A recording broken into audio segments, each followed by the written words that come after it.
You know that feeling when things look fine on the surface, but underneath there's this quiet tension you can't fully shake. You're working, paying bills, showing up, doing what you're supposed to do, and yet there's always this awareness in the back of your mind that if something went wrong, if an unexpected expense hit or a job situation changed, things could get stressful fast. Most people don't talk about that feeling, but it's incredibly common, especially around the start of a new year when life finally slows down enough for honest reflection. And it's not a motivation problem. It's not a discipline problem. It's a stability problem. There's a line most people don't realize exists until they cross it.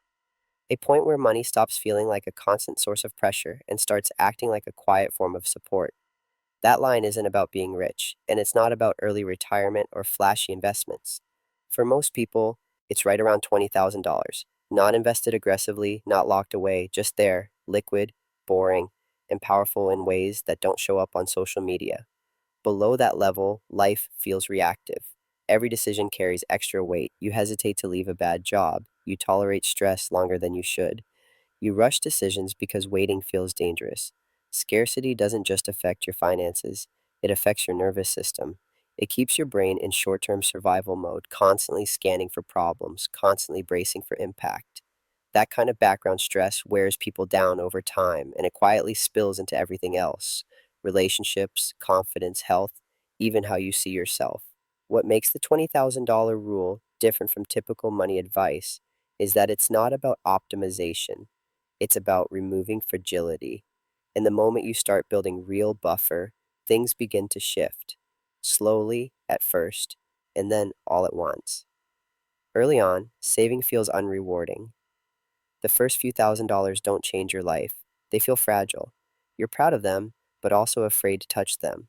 This is where most people quit because the psychological payoff hasn't arrived yet. You're operating on discipline without relief. But somewhere around $5,000, $10,000, the noise starts to fade. You're still living the same life, but your mind registers something important. You're no longer one problem away from chaos. You sleep a little better. You stop checking your account constantly. You think more clearly. That mental space is leverage, even if you don't recognize it yet. By the time you approach $20,000, the change is unmistakable. You don't feel invincible, but you feel grounded. You know you can handle setbacks. You know you can pause instead of panic. That confidence doesn't come from optimism, it comes from proof.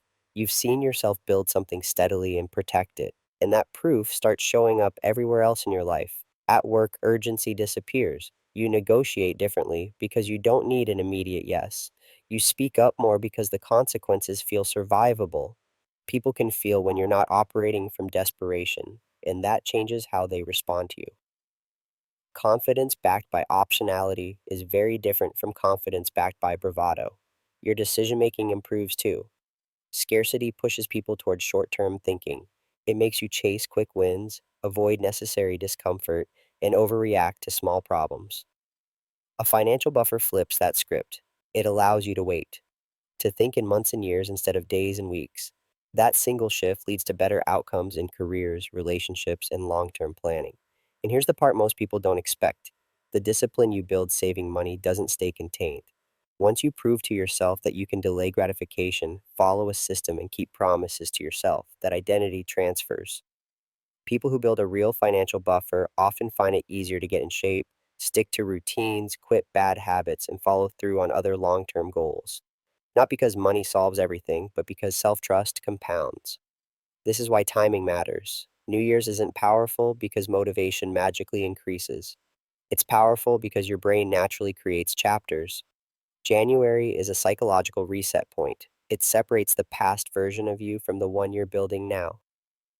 That makes identity change easier. You're not fixing yourself, you're updating yourself.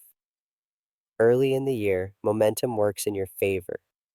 Every month feels like progress instead of catch up. You're not behind yet, you're on track. And that framing makes consistency easier, which matters more than intensity for a goal like this.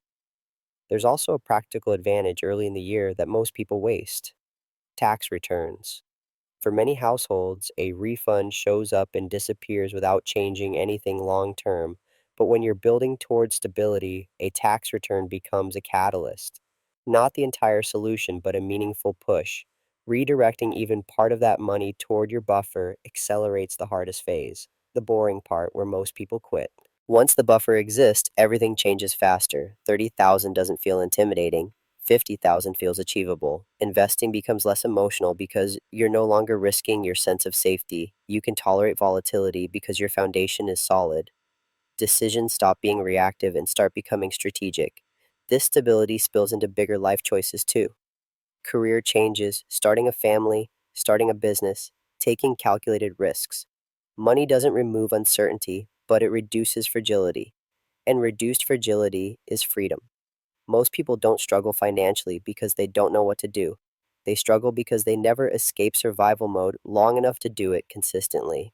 The $20,000 rule is the exit ramp. It doesn't make you rich, it makes you steady, and steadiness is the foundation everything else is built on. As 2026 approaches, the opportunity isn't to overhaul your life overnight. It's to choose one system that quietly improves everything else. Building a real financial buffer does that better than almost any other goal because it changes how you think, how you decide, and how you show up. $20,000 isn't the finish line, it's the moment the game changes, and the start of a new year is one of the best times there is to begin crossing it calmly, consistently, and without drama.